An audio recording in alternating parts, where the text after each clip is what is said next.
Jadi teman-teman, ini merupakan salah satu buku favorit saya, judulnya The Moment of Life. Mungkin teman-teman sudah ada yang membaca ya.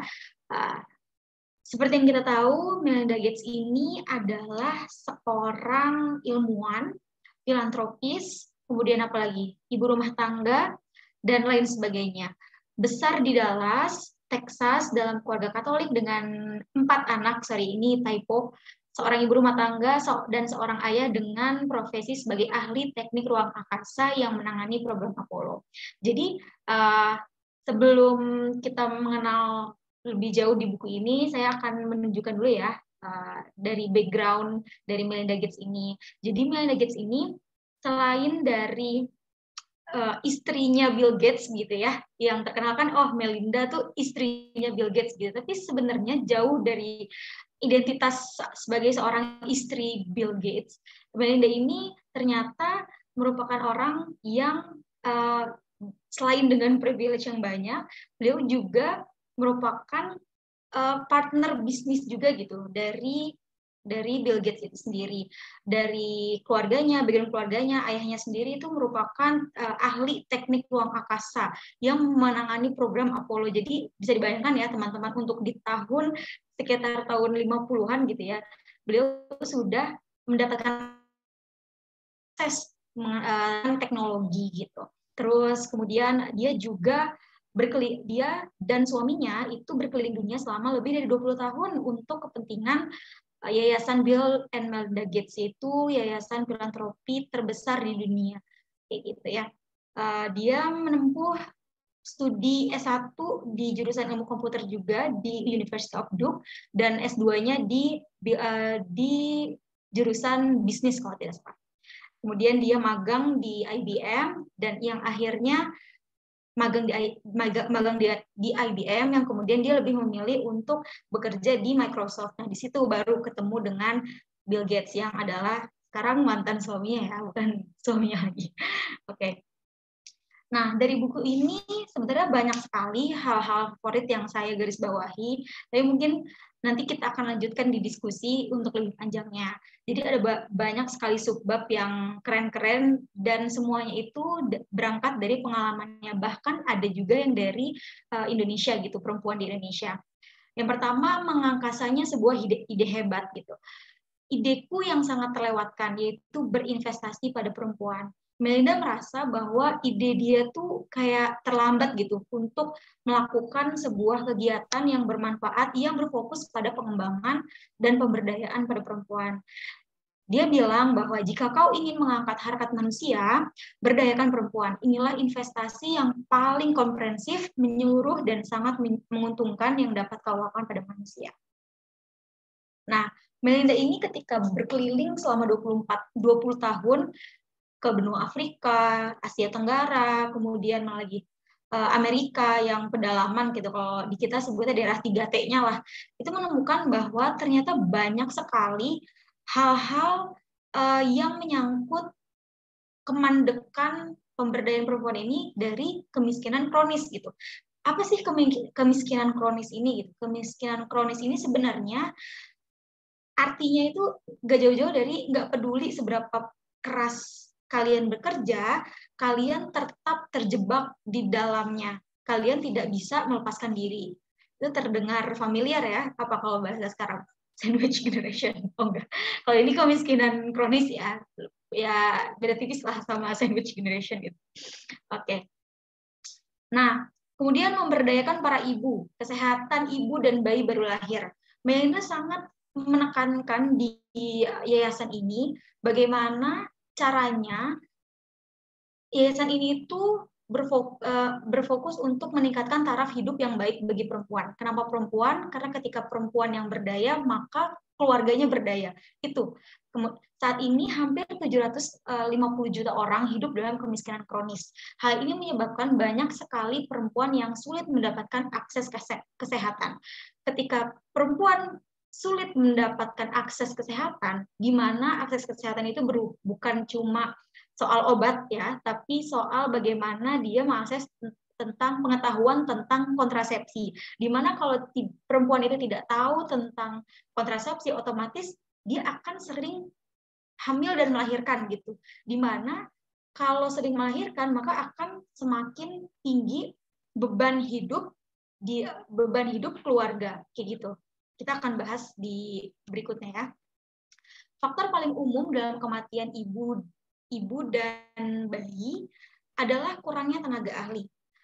Di sini saya pengen ceritain sedikit di buku ini, itu ada sebuah cerita yang sangat legend gitu ya di buku ini. Jadi beliau bilang salah satu yayasan itu yayasan ini mendanai salah satu program untuk pelatihan bidan-bidan atau agen-agen kesehatan yang dimotori oleh University Hopkins, John Hopkins kalau nggak salah, itu salah satu kampus kedokteran terbaik ya di dunia. Jadi dokter-dokter di universitas ini melatih para bidan-bidan di India gitu, calon-calon bidan di India untuk memberitahu penanganan penyelamatan pertama ibu yang melahirkan kayak gitu. Nah, sementara di India itu calon bidan-bidan ini datangnya itu dari keluarga yang kastanya tuh tinggi gitu ya, kastanya tinggi. Di India pada saat itu memang tahun 1900-an 1980 itu masih sangat awam gitu ya mengenai cara penyelamatan bayi. Misalkan bayi pas keluar terus kemudian badannya biru, nggak nangis, itu katanya terkena kutukan arwah jahat kayak gitu. Jadi pada nggak mau dilakukan penyelamatan kayak gitu-gitu. Nah, si bidan-bidan ini kemudian mensosialisasikan gitu kepada masyarakat di sana. Apa responnya? Responnya adalah semuanya nggak ada yang percaya, semuanya pada sinis sama bidan-bidan terlatih ini. Nggak ada yang percaya satupun, bahkan mungkin ditinggalin gitu aja. Sampai pada suatu hari ada seorang ibu yang melahirkan, kemudian ibu ini pingsan, kemudian bayinya ini tidak mau nangis. Akhirnya salah satu anggota keluarganya menemui si bidan ini, namanya sebentar saya catat, namanya Ruci, bidan yang terlatih ini namanya Ruci. Kemudian si Ruci ini datang ke rumahnya melihat bayinya itu udah biru, tapi belum meninggal. Kemudian si Ruci ini bilang ke keluarganya, tolong dipeluk, anaknya dipeluk,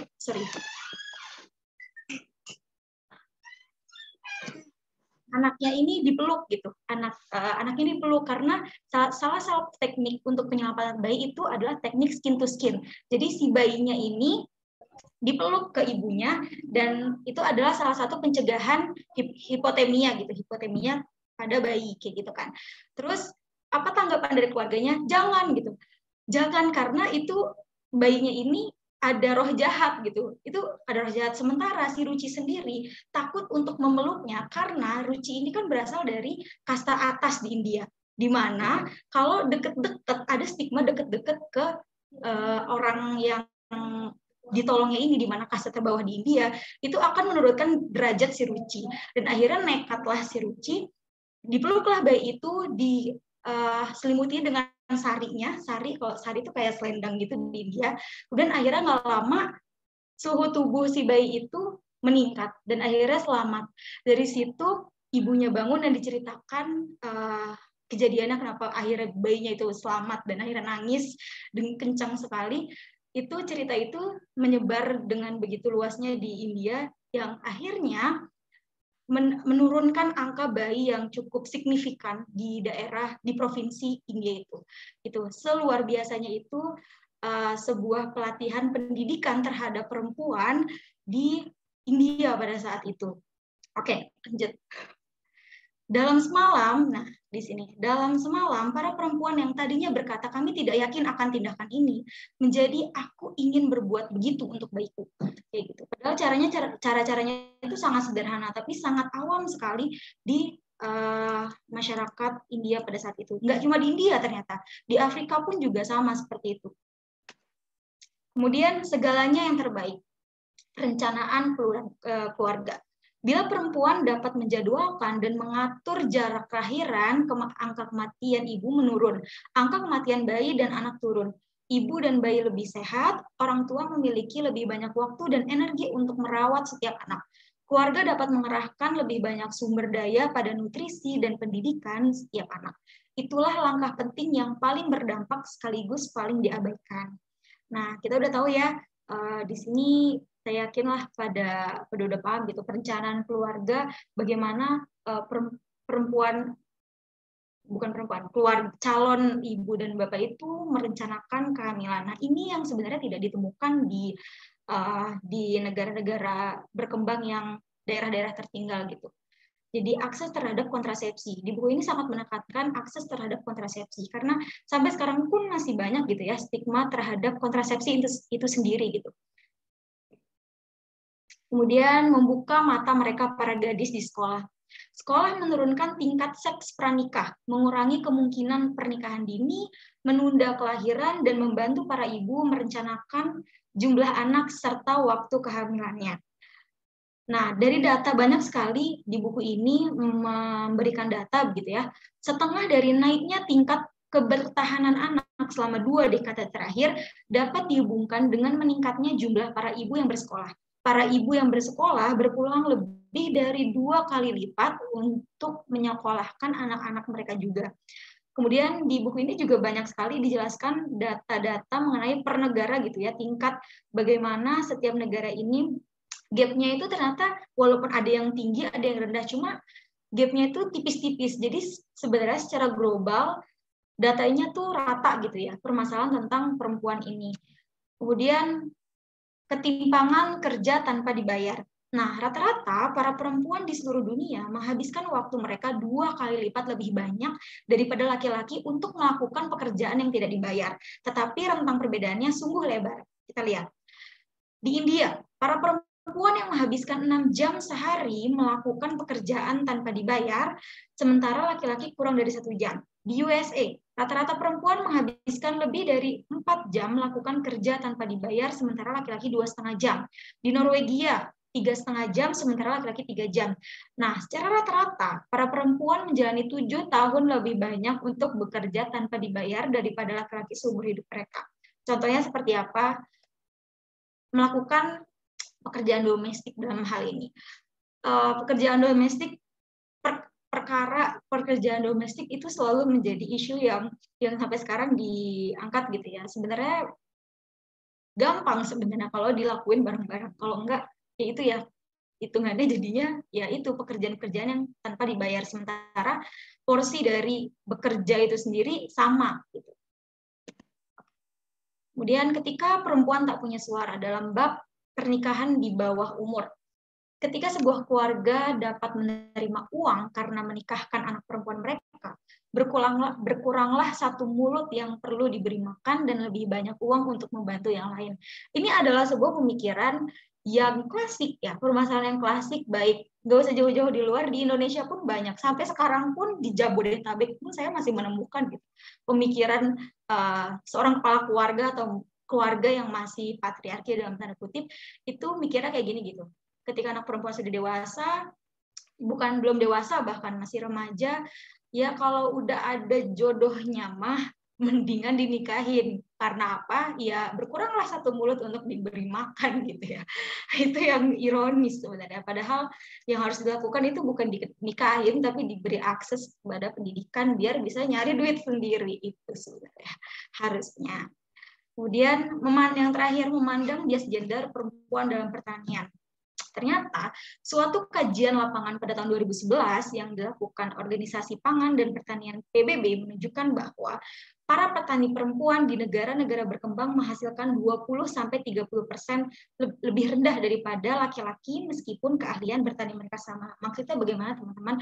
Maksudnya kayak gini, jadi sebenarnya sekitar 70% lebih mata pencaharian perempuan di dunia itu sebenarnya negara berkembang itu pencahariannya itu dari pertanian, tapi mereka itu dibayar lebih rendah daripada laki-laki. Karena apa? Karena mereka suka kerja nih, kalian mereka sama, tapi biasanya yang dibayar lebih tinggi itu laki-laki karena laki-laki itu mendapat akses ke pelatihan-pelatihan yang diadakan oleh pemerintah, sementara akses untuk pelatihan itu hanya diperuntukkan untuk laki-laki. Kira-kira seperti itu. Oke, ini quotes yang terakhir. Gue nggak kecepatan ya teman-teman. Kita harus melibatkan setiap orang, bahkan orang-orang yang ingin meminggirkan kita. Itu satu-satunya cara untuk membangun dunia yang ingin kita tinggali. Itu satu-satunya cara agar kita bisa menjadi utuh. Kasih sayanglah yang menjadikan kita utuh. Satu. Thank you. Udah mungkin dari saya cukup sekian.